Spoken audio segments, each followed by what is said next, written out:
दर्शक बंधु आसिला बड़ खबर आडिलेड टेस्ट पर घोषणा है भारतीय टीम प्लेइंग 11। भारतर खतरनाक प्लेइंग 11 देखि आश्चर्य होगले ऑस्ट्रेलिया दिग्गज माने।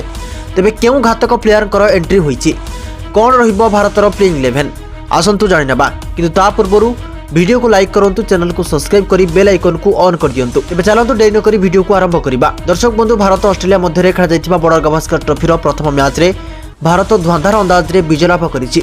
तेबे सबुठार बड़ कथा हेउछि आसंता डिसेंबर 6 रे एडिलेड ठारे द्वितीय टेस्ट खेला जिवो, जहां दिवारात्र टेस्ट भाबे जणाशुना अटे।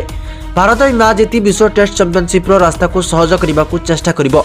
तेबे घाइला थिबा कंगारू सिंह परी रणहुंकार मध्य देई पारे, फल भारतीय दल कौनसी भी परिस्थिति रे ऑस्ट्रेलिया को हालुकारे नेब नाही बोली जणा पड़िछि। तेबे प्रथम मुकाबिला को भारत 295 रन रो बड़ व्यवधान रे विजयी होइतिला। विराट कोहली फॉर्म को फेरिछंती, केएल राहुल और यशस्वी जयसवाल दमदार फॉर्म रे रहिछंती। रोहित शर्मा एबे दल को फेरिबे और 3 नंबर रे बैटिंग करिवे। प्रथम मैच रे दल असाधारण प्रदर्शन करिथिला और एडिलेड रे पुणी एही समान प्लेइंग 11 रहिबो।